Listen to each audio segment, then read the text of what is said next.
And we're not seeing any results. So it's starting to get really frustrating being one of the people out here that's talking about all this stuff and seeing really not much for activity with it. I think peer pressure is probably one of the biggest issues with change in agriculture. I have a lot of guys that will tell me in the corner of the room, say, I like what you're doing, it makes sense, but I can't do that because they'll make fun of me. I mean, the definition of insanity is doing the same thing over and over again, expecting different results, right? And so for the last 15 years, every major leader in the state, from whatever industry group or politician, has just been emphatic about, voluntary change is the best way to go, blah, blah, blah. Well, show me the data that suggests that.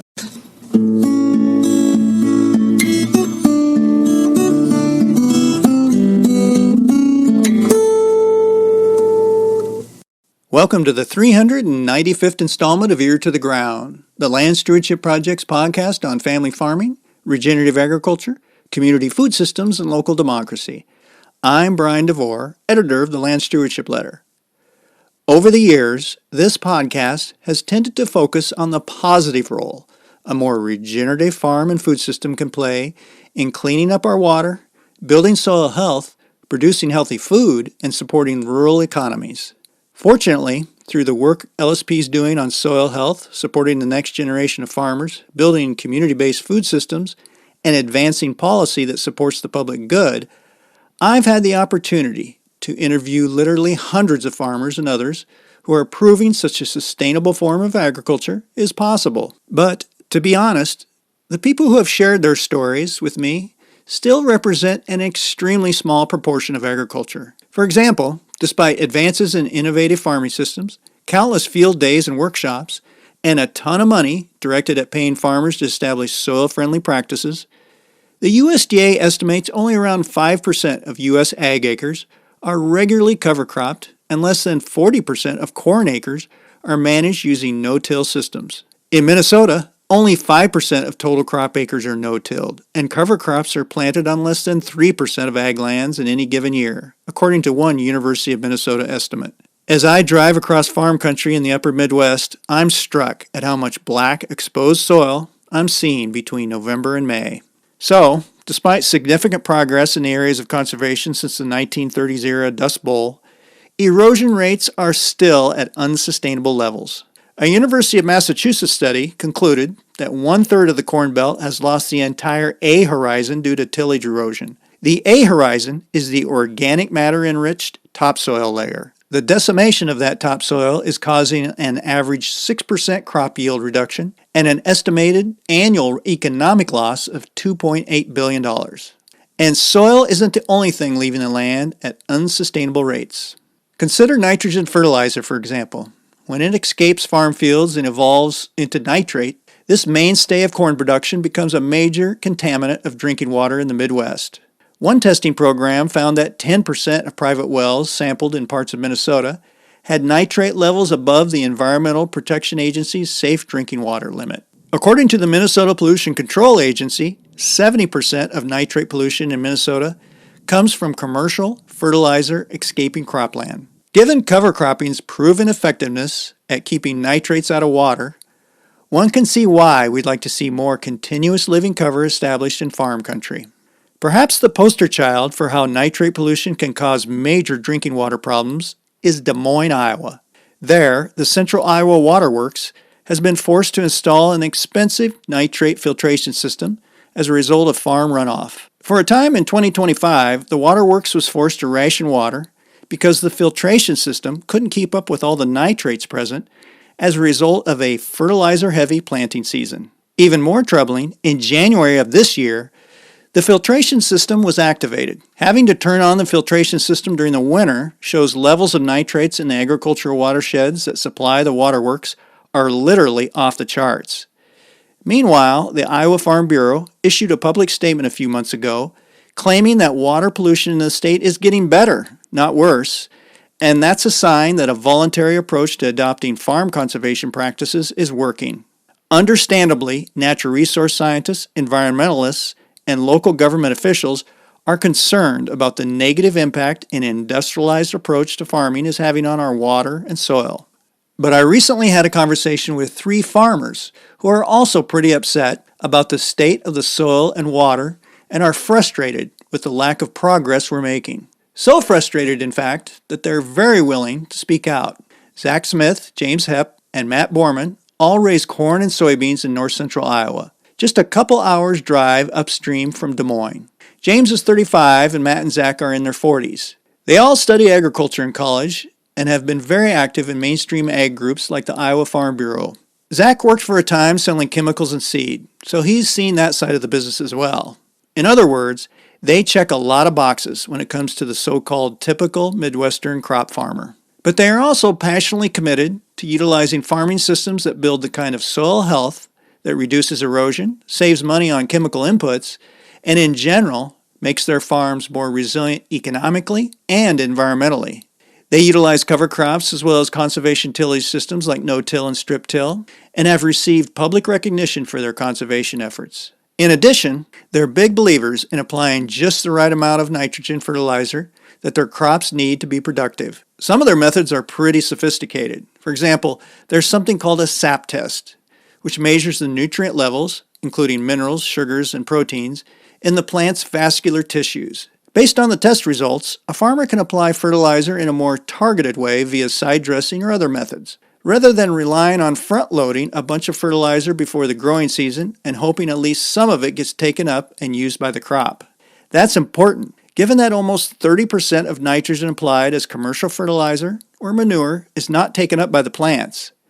One estimate is that in the U.S., on average, over 34 pounds of nitrogen is lost on each cultivated crop acre per year. These three farmers call themselves the strip-till mafia because of their devotion to conservation tillage. But they also have a moniker that recognizes and honors the region they farm in, the Lobe Rangers. The Des Moines Lobe is the geological name of a landform that was created thousands of years ago when the last glaciers receded from north central Iowa. That melting ice left behind some of the richest soil in the world. That, combined with the fact that the landscape is pretty much flat as a billiard table, helps explain why corn and soybean production dominates here. The Lobe Rangers are extremely concerned that we are squandering this vital resource by not implementing basic soil health practices on a widespread basis. In fact, an Iowa State University analysis showed that while some Midwestern counties are seeing an increase in the use of no-till cropping, in recent years, Matt and Zach's home counties have been nearly stagnant in this area. That troubles these farmers on multiple levels, since they see a direct connection between poor soil management, the economic devastation of rural communities, and polluted water both at home and in their state's capital city.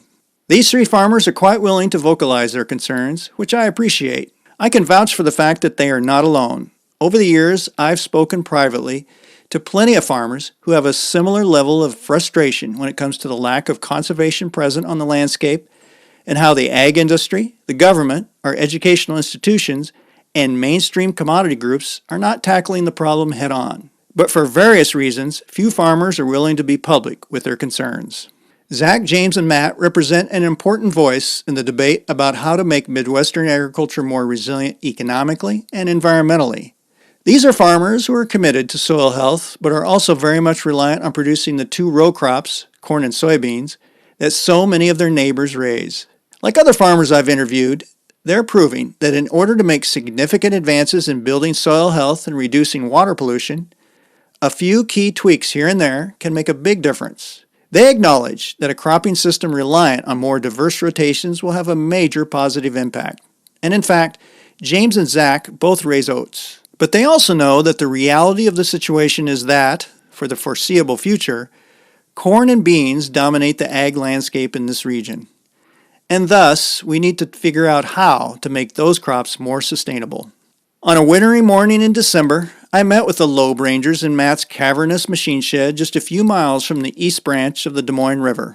In the first part of a two-part podcast, the three farmers talk about why, after all the resources and lip service devoted to conservation farming over the years, our problems seem to be getting worse. How something as relatively simple as adjusting the timing of fertilizer applications could have huge water quality benefits, and why the voluntary approach to implementing conservation practices just isn't working. In the next episode, we'll talk about the role markets and mainstream farm groups could play in a more regenerative approach to farming, and why most farmers are hesitant to speak out when it comes to what they're seeing happen on the land. In that episode, we'll also address the so-called urban-rural divide, as well as the elephant in the room, what role regulation can play in finally making concrete changes on the landscape. Before we get into this interview, I want to explain a few technical terms that some folks may not be familiar with. For example, we talk a fair bit about anhydrous ammonia. This is a form of nitrogen-based fertilizer that's often applied on crop fields in the fall after harvest. If you're driving in a rural area and see white torpedo-like containers sitting on wheels in farm fields, you're likely looking at anhydrous ammonia tanks. It is highly recommended that when anhydrous ammonia is applied in the fall, farmers wait until soil temperatures are cool enough to reduce biological activity and thus cut the amount of fertilizer that's lost to the environment. By the way, it turns out nitrous oxide escaping into the atmosphere is a significant greenhouse gas. The other topic that's brought up in this interview is federally subsidized crop insurance. This USDA program was originally started to shield farmers from being put out of business as a result of weather disasters.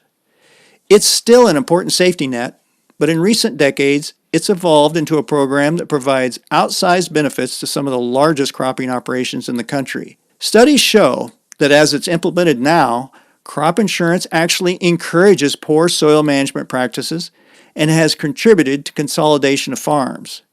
It's another example of a well-intentioned, tax-funded initiative actually working against the public good.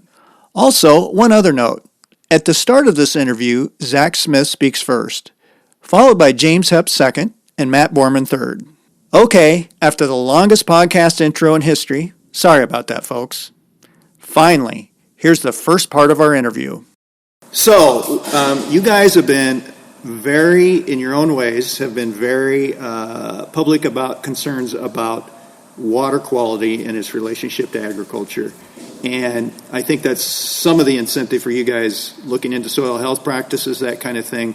But I also know just from some of the stuff I've been seeing about you guys and some other conversations I've had with you that you're very frustrated with the situation we have with agriculture, particularly here in Iowa and this part of the Midwest, and water quality. I guess one of the questions I have, I've been around long enough to see so many supposed innovations in making agriculture more water friendly, come and go, tons of research, and innovations in agriculture itself that were going to be the kind of silver bullet for this. I guess I'd like to talk to you guys about why is the problem. I get a sense that you guys would agree with this statement that actually the problem has gotten worse. I guess, first of all, is that true? Do you feel like it's gotten worse? And if so, why? What, from your perspective as farmers and people who are very aware of this issue, and why has it gotten worse? I think it's gotten worse because the style of farming that we're evolving into with all of the consolidation oftentimes falls into the largest operations consuming acres that come up and available. And when you are farming large amounts of acres, the way that our operations farm is tougher to achieve because it's more complicated. It's not as fast. The management of it is at a lot higher bar. And so, also the demographics of farming where you have, a majority of the farmers in late 50s to 60s, 70s, they're not at the age where they're wanting to change and try new things. I know the older I get, the less I am that way, and so I empathize with that position. Those factors of where are the acres going, they're going into the largest farms where it's tougher to integrate these things, and you have a lot of old people still holding on to acres that aren't interested in change. And I think that's why we see the trend of it, getting worse instead of getting better. In our opinion, this volunteer action, mantra that a lot of politicians and leaders talk about, I think has been an abject failure, expecting people to volunteer to do some of these things, just given where the industry is headed and the demographics is kind of a fool's errand, in my opinion. Any thoughts on that, James? Yeah, I think it kind of boils down to convenience too. Like as operators get bigger, the stuff we do takes management. Like you have to go out, and there's some days you go to the field and say, well, we can't do it today. Where if you went and did 2 or 3 tillage passes, you could have planted that day. So I think convenience is a lot of it. They're getting bigger.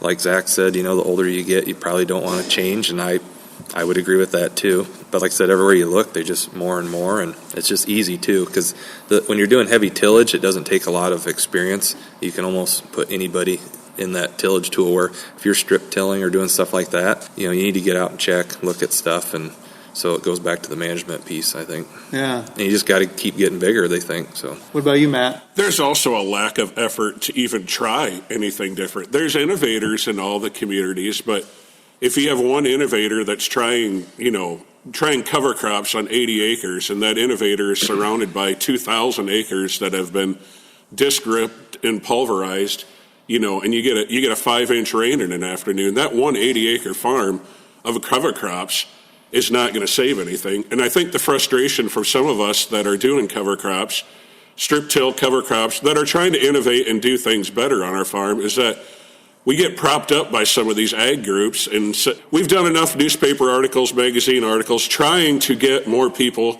This shop has hosted 3 field days already, and it was built new in 2021. And we're not seeing any results. So it's starting to get really frustrating being one of the people out here that's talking about all this stuff and seeing really not much for activity with it. And you can lay out all the economic reasons that you want, and you just don't see any action with it. And a lot of farmers kind of follow the crowd. They follow the crowd on what the newest tillage tool from Case IH or John Deere is, or what the latest 4-track tractor that has 700 to 800 horsepower. They're all about that, but ways that they could save more money through better nutrient application or placement. It's like they just ignore it. Talk about anhydrous. When I planted my first crop in 2001, that time period, it was faux pas to put on anhydrous. You never seen any anhydrous bars running in the fall until about mid-November. Mm-hmm. And if you went in early, let's say the first week in November to the co-op, you were almost ashamed of yourself to even start that. And now we're watching anhydrous get put on mid-October. We've backed up anhydrous dates or forwarded it a full month. We're watching anhydrous get put on. And also some of the tiling and what's been going on with farms in the last 20 to 25 years that I've been farming. It used to be an 80-acre farm would have like a main tile with maybe 2, 3, 5 branches rolling off of it. Mm-hmm. And you wouldn't put anhydrous on. If you put it on in the fall, it wasn't until mid-November. Well, now we've got more pattern tile drainage, way more drainage than we used to have. And we're bringing all of our nutrients. We're more front-loading that, which is it's getting flushed out of the tile line. So we want to keep agriculture abundant and vibrant, and some of the things that we could talk about today are going to help farmers make more money. There's a lot of hope with this because we can have really good crops and put on nutrients closer to when the crop needs it, and it just equals making more money. It's a great opportunity right now for farms that are suffering, not making very good profit right now. With the low commodity prices. I want to back up a little bit on that, how they're putting on the anhydrous earlier and earlier. Is that because they're just managing so many more acres that they need more of a window to get that all in the fall? I think it's become culturally acceptable. I think back to when we used to try to pull like a 13-knife anhydrous bar on a 150-horse tractor to 200-ish horse tractor. You didn't even want to admit to any of your friends that you were even thinking about you didn't even think about anhydrous in October. Yeah. And you wanted to push that off until roughly the 15th of November, till the end of November. Guys would put it on until it would freeze up. And a lot of the bars would literally freeze up in somebody's yard, and you'd limp them back to the co-op, or you'd start again in the spring. And now it's like, get it on, get the anhydrous on. And the companies selling additives and inhibitors and stuff can go along with that because, well, they could sell a product to help it release slower. But anytime you could put anhydrous on in a t-shirt, that's not scientifically sound to do. And I don't want to bash on anhydrous because I think if it's put on right, it's going to be okay. But we just keep we just keep front-loading that date. And I'm watching people that would have never put anhydrous on 20 years ago in October. It's like they just don't care anymore. And the fact of the matter is they don't have to care. There's no teeth or any rules that, require you to do it one way or another. The other point I wanted to make on the why it's happening more is because the amount of custom application that the elevators now provide is way more than what it was 20 years ago. Okay. So you look at the demographic of a 65-year-old farmer that says, hey, I don't want to wait for my nitrogen to get applied ahead of my planter next year. Why don't you just call the co-op and just have them go out there, and I don't even have to deal with it. Somebody else will go out and do it. And there's a lot more big custom operations from these, co-ops that will just take care of it for you. And they market it that way, get the nitrogen out of the way. I mean, I literally saw a Facebook post from co-ops, saying, let us take care of your nitrogen needs in the fall so that it's easier for you. You can go faster in the spring, And these are the institutions that are supposed to have agronomists that are 4R certified and all this other nonsense. CCAs. Yeah. Too. I think and that was a question I wanted to talk about later, but let's address it now because I think it dovetails with this discussion, is the role that input suppliers, co-ops play in all of this, because they have kind of a conflict of interest here as far as, even if it's not frankly good financially for the farmer, let alone for the environment, they have an incentive to sell as much as they can and to be providing those services as early as they can and as long as they can to extend that season, keep their equipment busy, all of that. I mean, that seems to be a big issue.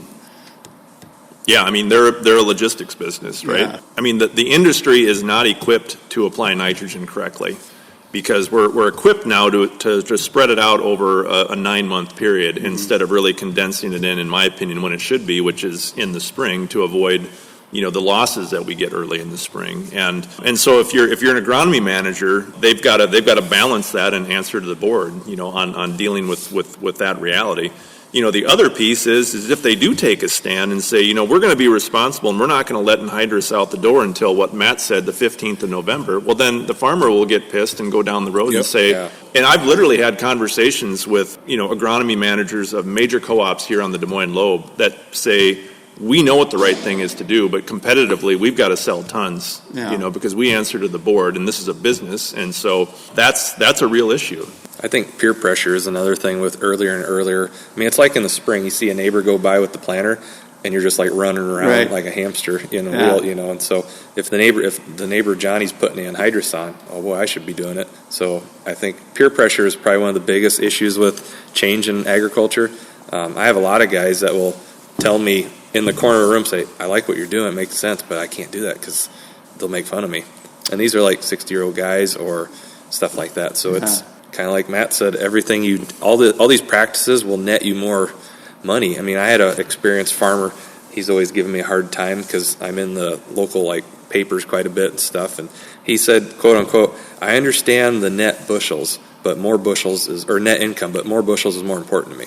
Because I told him, I said, you could change a few things on your operation. You might lose 5 bushel an average, maybe, but in the backside, you should be able to change your ways and gain that back with foliar and right applied. But say you lost 5 bushels, I guarantee you'd make way more money because he's doing 3 tillage passes, probably another 50, 60 pounds of N. I said, what happens if you could subtract all that and have 5 bushel less? Well, I understand that, and that's important, but more bushels is more important to me. So that's kind of the mentality. And just knowing your numbers. I'd say 3/4 of guys truly do not know their numbers forward to back. I mean, that's probably pretty low, but I mean, not just seed. I mean, they just do what they have to do. But I mean, really pick it. I mean, I should start. This is only my 7th year farming, so everything I look at, I don't have any money. So I'm like, do I need that? Do I need that? What happens if we get rid of that? So I really scrutinize the numbers hard, and it's amazing. Every time I run my numbers and I know them, I'm shocked every time. Wow, we're still spending that much on that. So. I think guys really need to do a deep dive and not just, everybody's got a guy. Well, I got a seed guy, got a chemical guy. And you don't really, what do I need? This? Okay, sign here. How many acres? Thanks. And I don't blame them. It's convenient and easy. But I think that's another part of it, the peer pressure and just doing things different. Yeah, it's a cultural, it becomes, and Matt, you had pointed it out, it wasn't part of the culture or wasn't accepted to apply anhydrous so early, but that has changed. James mentioned peer pressure and bushels. One thing, when people start talking to me about bushels, or they'll say, hybrid XYZ did 10 bushels better, or it was worse, or whatever, well, prove it to me.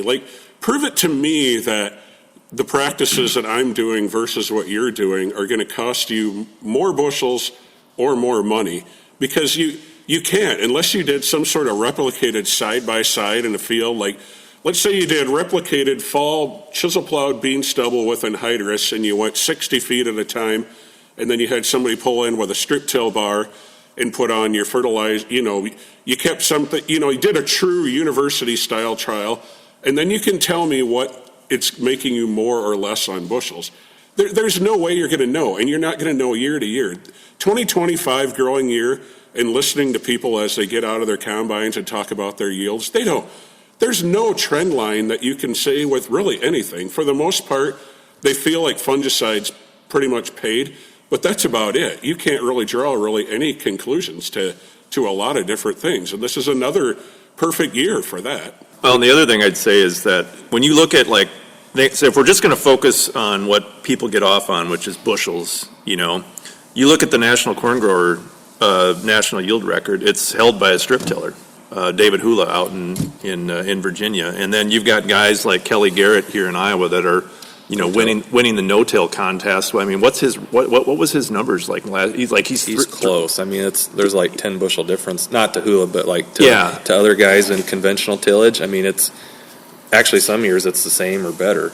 And when I was in the seed business, we could actually look at our plots and segregate them by tillage method. And on the Des Moines Lobe, strip tillage was, in general, they were by far the winners in the best yield. So guys say bushels, they assume that they make this stuff that it's going to be less, but it's more it's the fear of the change and oh shit, I've got to this is going to be uncomfortable to me versus what I've done for the last 30 years. Water quality is a very, very big deal coming into the 2026 legislative session here in Iowa.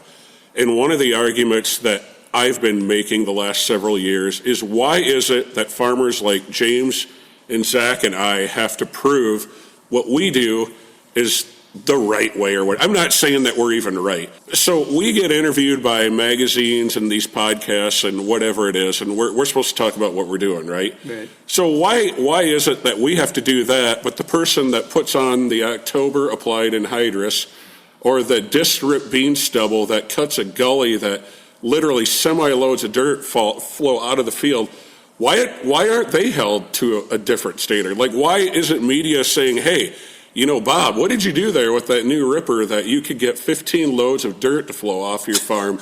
Hey, John, tell me about that October 20th anhydrous. Why did you do that versus the science says that side dressing and when the corn is a foot tall or kneecap tall, or even if you wide dropped or whatever you did, that's better science.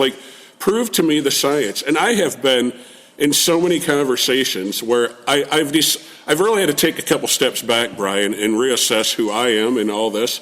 And it's I am so sick of being the guy that has to prove what I'm doing. How about everybody else? You prove what you're doing. And maybe the public needs to put more scrutiny on that. Why do you do what you do, Mr. Farmer? Mm-hmm. And tell us all about what the practices are you're doing. I can prove. Us three are doing side dress. We all do it kind of differently, but it's usually after the corn is at least a foot tall. We're starting side dress application with the bulk of our N. Our N is getting applied, part of it with the planter or at planting time. And the science proves that that's a better way to apply N. The Iowa Corn Growers Association and the Iowa Soybean Association have done a study that says in-season application of N, whatever it is, anhydrous or 32% or urea or whatever it is, combined with cover crops, can reduce nitrates coming out of a tile by 45%. Now, that's our own commodities groups doing research. We're talking about it pushing a 50% N reduction. So it's probably higher. That we can, sending that downstream. And you didn't have to do much to get it. Get some cover crops out there. I'll be the first to admit I don't have it on everything. Why? Because I don't have to. But if we start getting more of that out there and more in-season N and whatever, look at what we could do. And it results in more profitability because you're not flushing the N out the tile lanes and down the stream. That's a conservative approach. I'm conservative and I'm a tight ass with my money. I don't want to flush my money downstream. We should explain that side dressing and things like that, the reason that those can be so key to reducing or improving water quality is that you are getting the exact amount of nitrogen at the exact time when that plant can take it up, rather Yeah. than just applying it In season. on the Yeah, that's what I want. front end, and then you're wasting a lot of it. It's at that real kind of almost micro dosing, or getting it there when the plant can use it. Well, So that's why that's so important. And let's talk about history on anhydrous. When anhydrous started getting brought around in the 50s, roughly. My grandpa used to talk about it. They side dressed anhydrous. They didn't put it on in the fall. That happened later on in the 70s, 80s. And one of the retailers that I do business with has a picture of I think it's a 70 John Deere tractor with a tank strapped on the back, probably 100 gallons, with a front mount cultivator that they revised and made it into an anhydrous bar, little shanks on it, and they'd take a truck and they'd haul the anhydrous out to the tractor, pump it on to the tank that was strapped like a backpack on the tractor. And a lot of those guys are missing appendages and eyes and whatever. Nobody wore any gloves, nobody wore any goggles, but that's when we were putting on anhydrous the correct way in season when it first started coming around, post World War II. This whole point around side dressing, why do it? Last year, the waterworks had to turn on the nitrate plant. The Des Moines Waterworks. The Des Moines Waterworks had to turn on the nitrate facility, or no, they had to ban stuff. We had to shut. They were already running it. On the 12th of June, they had to ban watering because they couldn't keep up with the demand of water that had a low enough nitrate level.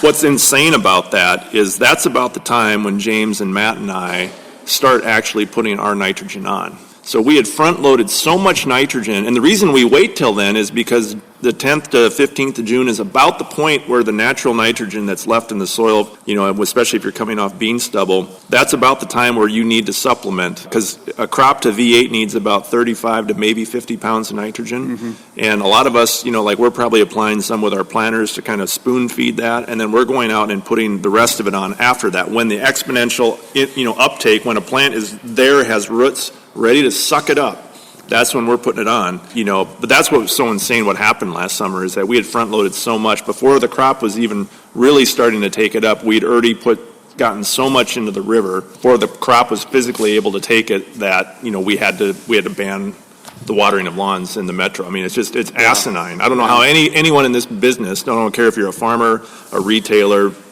an industry group leader, can have any understanding of basic soil science and agronomy and say something is clearly wrong here. Yeah. So just one more thing with what Zach was saying. So then there's nitrogen management tools.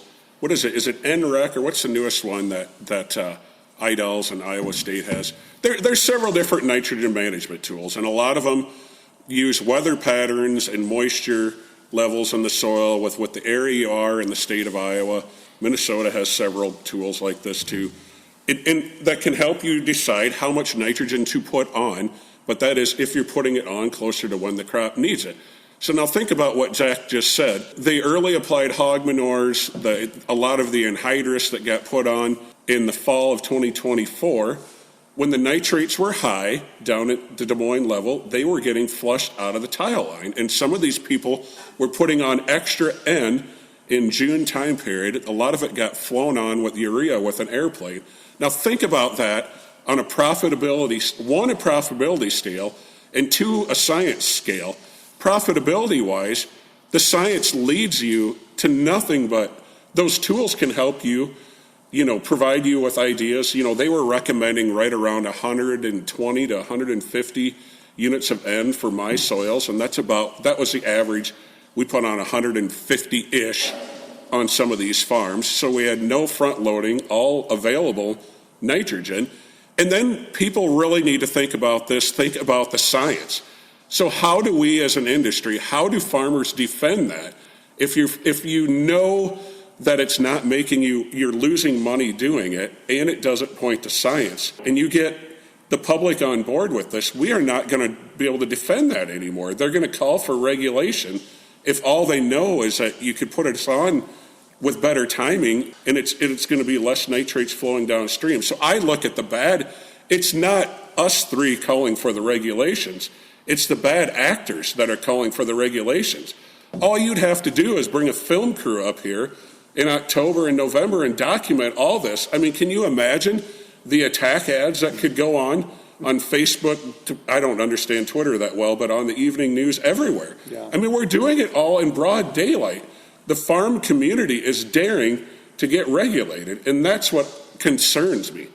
The reason that I want to dovetail off what he said with the science, because he's 100% right. The science doesn't have this make sense at all. But the reason people go against the science is because they have a false floor in the form of subsidized crop insurance. Because that's your get out of jail card. If you go out and you front load and you lose it and we get a rain like we did in June of 24 or what happened in 25, and the nitrogen gets flushed and your corn looks like crap, you have the option to go out and do something about it. But like I know on the Lobe in 24, when we had the record rains in northwest Iowa, a lot of guys said, hey, the crop's lost. I've got crop insurance. What would I go out and try to rectify the situation? Because they'd already spent the money, ahead of time, which caused the problem. Right. But they're backed up because there's no contingencies on crop insurance when you apply your nitrogen. And so if you apply it in a time and a place that is more risky to lose it, that's not figured into the actuarial tables, which is just completely nuts. Mm-hmm. Every taxpayer should be up in arms about that, in my opinion. Another reason is the commodity groups as a whole, they just have that whole thank a farmer mentality, and everybody just thinks, oh, it can't be me, or I get sick of it, it's the golf courses. Well, there's not that many golf courses, or it's the guy fertilizing his lawn on the cul-de-sac. That's not accurate. So a lot of guys, well, it can't be me. And then like my soapbox about the calculator, they don't know their numbers. They don't say, geez, we have a problem here. I'm applying 60 pounds more nitrogen than James. I'm running out and having to side dress. Where's that going? But commodity groups say it's not us. Water's improving.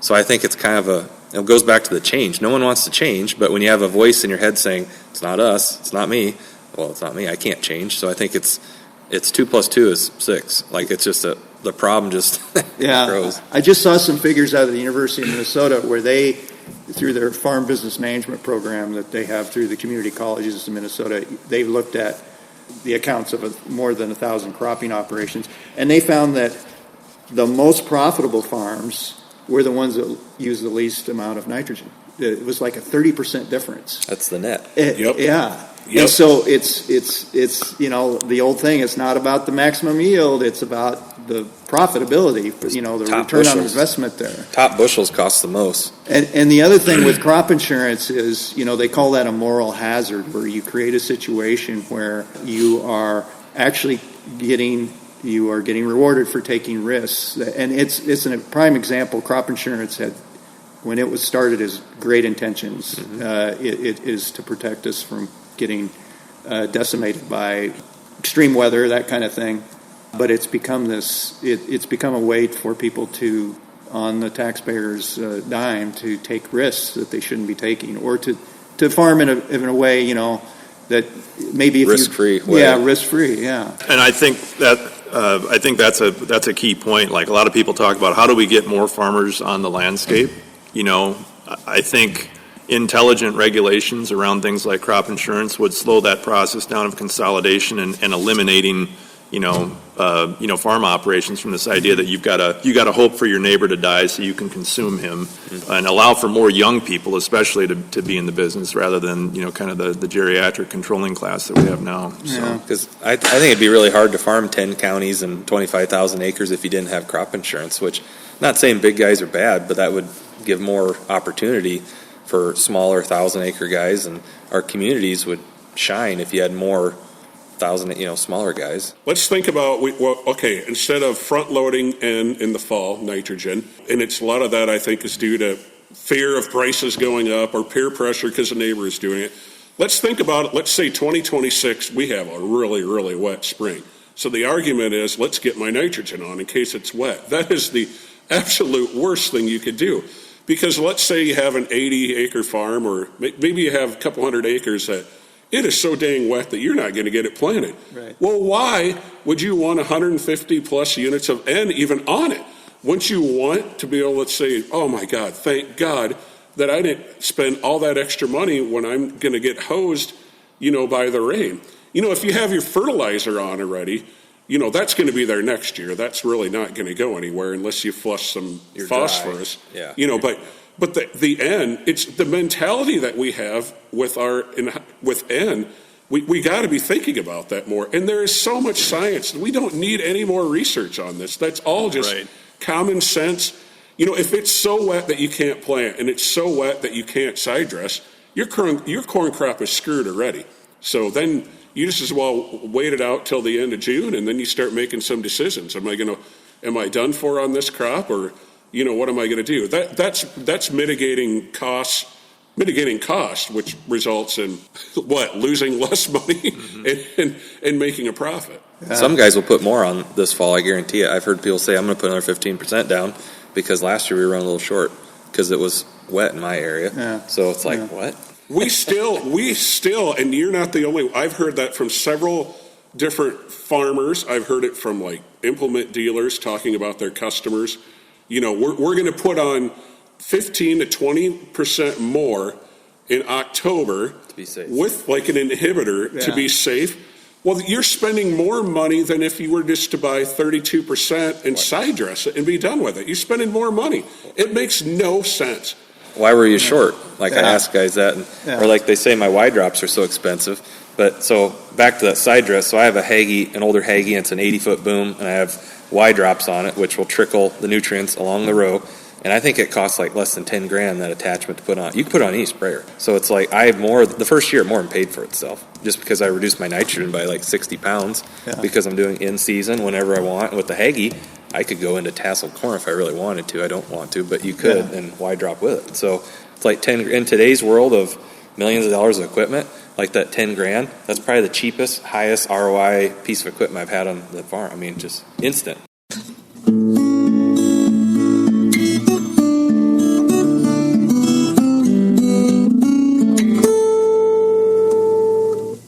The second part of this interview will be available in episode 396. For links to some of the research cited in this interview, and for more information on the relationship between healthy soil and clean water, see the podcast page for Ear to the Ground episode 395 at landstewardshipproject.org. If you have comments or suggestions about this podcast, contact Brian DeVore at bdevore@landstewardshipproject.org, or you can call 612-816-9342. By the way, it helps us greatly if you can give Ear to the Ground a rating on whatever podcast platform you utilize. And word of mouth is the best way to spread the news about our podcast. If you like what you hear, tell at least one person about LSP's Ear to the Ground. Thanks to Lobe Borgendale, a Western Minnesota musician, for Ear to the Ground's theme music. And a special thank you to all of Land Stewardship Project's members who make initiatives such as this podcast possible. If you're not a member, visit landstewardshipproject.org to learn how you can support LSP. Thanks for listening.